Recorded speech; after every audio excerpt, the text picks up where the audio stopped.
सावन का महीना आने ही वाला था। गांव की गलियों में ठंडी हवा बहने लगी थी। आम और नीम के पेड़ों की डालियां धीरे धीरे झूम रही थी।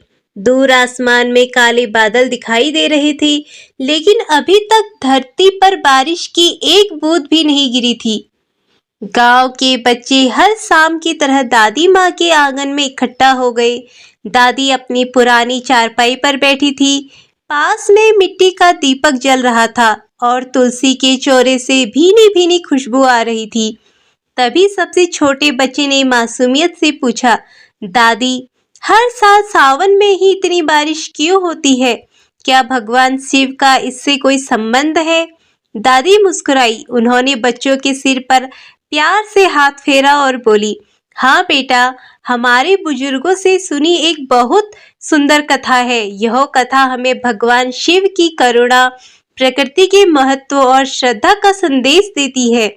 सभी बच्चे चुपचाप बैठ गए। दादी ने कहानी शुरू की। अगर आपको ये कहानी पसंद आ रही है तो प्लीज मेरे चैनल को सब्सक्राइब करें, ज्यादा से ज्यादा लोगों के साथ शेयर करें और लाइक करना ना भूलें। बहुत समय पहले की बात है। धरती पर कई महीनों तक बारिश नहीं हुई। नदियां सिकुड़ गई, तालाब सूख गए, खेतों में दरारें पड़ गई। किसान दिन रात मेहनत करते, लेकिन फसल उग ही नहीं पाती थी। पेड़ पौधों की हरियाली गायब हो गई थी। पक्षियों की चहचहाहट भी कम हो गई, क्योंकि उन्हें पानी नहीं मिल रहा था। गांव के लोग रोज आकाश की ओर देखते और बादलों का इंतजार करते, लेकिन आसमान में बिल्कुल साफ रहता था। धरती माता अपने बच्चों का दुख देखकर व्याकुल हो उठी। उन्होंने देवताओं से प्रार्थना की कि किसी तरह संसार को पानी मिले। देवता एक साथ कैलाश पर्वत पहुंचे, जहां भगवान शिव गहरे ध्यान में लीन थे। चारों ओर हिमालय की शांति थी। माता पार्वती भी वहीं विराजमान थी। भगवान शिव की जटाओं में पवित्र गंगा विराजमान थी। देवताओं ने हाथ जोड़कर कहा, हे महादेव, धरती प्यास से तड़प रही है। पशु पक्षी, पेड़ पौधे और मनुष्य सभी दुखी हैं। यदि शीघ्र वर्षा नहीं हुई तो जीवन संकट में पड़ जाएगा। भगवान शिव ने धीरे धीरे अपनी आंखें खोली। उनकी आंखों में संसार के लिए, हर जीव के लिए करुणा थी। उन्होंने मुस्कुराकर कहा, जब किसी का दुख पूरे मन से महसूस किया जाता है, तब सहायता अवश्य करनी चाहिए। फिर उन्होंने अपनी जटाओं में विराजमान माँ गंगा से कहा, हे देवी, अब समय आ गया है कि धरती की प्यास बुझाई जाए। इतना सुनते ही आकाश में परिवर्तन होने लगा। ठंडी हवाएं चलने लगी। दूर दूर तक बादलों के समूह इकट्ठा होने लगे। बिजली चमकने लगी, लेकिन किसी को भय नहीं हुआ, क्योंकि यह विनाश की नहीं, जीवन की आहट थी। पहली बूंद धरती पर गिरी। सूखी मिट्टी से ऐसी मनमोहक खुशबू उठी कि लोगों की आंखों में खुशी के आंसू आ गए। बच्चे बारिश में नाचने लगे। किसान हाथ जोड़कर भगवान शिव का धन्यवाद करने लगे। मोर अपने पंख फैलाकर झूमने लगे और जंगल फिर से जीवित हो उठा। दादी कुछ पल रुकी और बोली, तभी से लोग सावन के महीने को भगवान शिव का सबसे प्रिय महीना मानते हैं। इस पूरे महीने श्रद्धालु शिवलिंग पर जल चढ़ाते हैं, बेल पत्र अर्पित करते हैं और प्रार्थना करते हैं कि जैसे महादेव ने धरती की प्यास बुझाई, वैसे ही सबके जीवन में सुख, शांति और हरियाली बनी रहे। इतना कहकर दादी चुप हो गई, लेकिन बच्चों की उत्सुकता अभी खत्म नहीं हुई थी। उनमें से एक ने पूछा, दादी, अगर भगवान शिव इतने दयालु हैं तो कभी-कभी बारिश देर से क्यों आती है? दादी मुस्कुराई और बोली, उस प्रश्न का उत्तर कल सुनाऊंगी। उसी में इस कथा का सबसे बड़ा रहस्य छिपा है। अगली शाम फिर वही ठंडी हवा चल रही थी। दादी माँ अपने आंगन में बच्चे पहले से भी ज्यादा उत्साह के साथ इकट्ठा हो गए। सबसे छोटे बच्चे ने जल्दी से पूछा, दादी, आपने कहा था कि भगवान शिव की कथा का सबसे बड़ा रहस्य आज बताएंगी। दादी मुस्कुराई और बोली, हाँ बेटा, अब आगे की कथा सुनो। जब भगवान शिव ने धरती की प्यास बुझाने के लिए वर्षा का आशीर्वाद दिया, तब कुछ समय तक सब कुछ बहुत अच्छा चलता रहा। नदियां भर गई, खेत लहलाने लगे, पेड़ों पर फल आने लगे और लोग सुखी हो गए।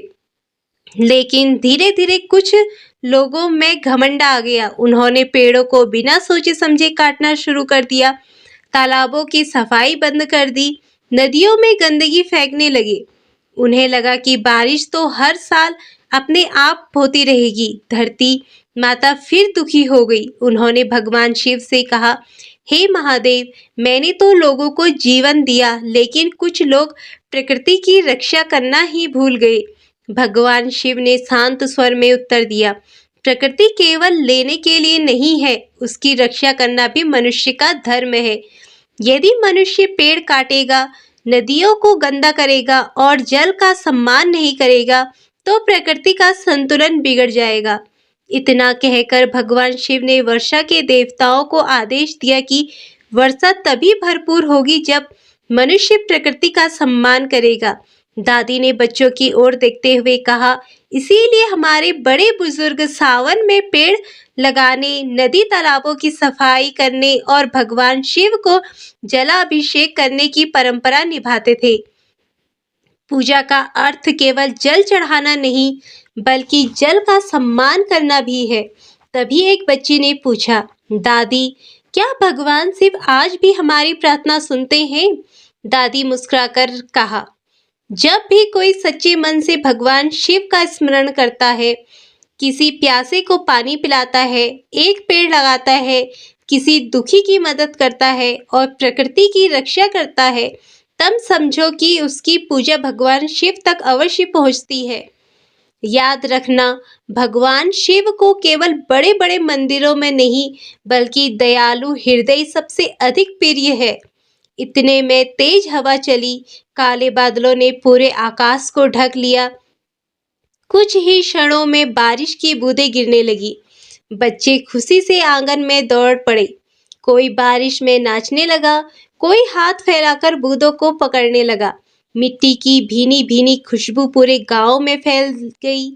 दादी ने आसमान की ओर देखकर हाथ जोड़ लिए और बोली, हे भोलेनाथ, जैसे आपने हमेशा इस धरती पर अपनी कृपा बरसाई है, वैसे ही हमारे मन में प्रेम, दया और प्रकृति के प्रति सम्मान भी हमेशा बनाए रखना। बारिश लगातार होती रही, सूखे खेत फिर से हरे हो गए, तालाब पानी से भर गए, किसानों के चेहरों पर मुस्कान लौट आई, पक्षियों की चहचहाट फिर से गूंजने लगी और पूरा गांव जीवन से भर उठा। उस दिन बच्चों को समझ आ गया कि सावन की बारिश केवल मौसम का बदलाव नहीं, बल्कि भगवान शिव की करुणा, प्रकृति के महत्व और मनुष्य की जिम्मेदारी की याद भी दिलाती है। तो इस कहानी से हमें ये सीख मिलती है कि सावन में हमें सिखाता है कि भगवान शिव की सच्ची भक्ति केवल पूजा में नहीं, बल्कि जल बचाने, पेड़ लगाने, प्रकृति की रक्षा करना और सभी जीवों के प्रति दया रखने में है। यही सच्ची शिव भक्ति है।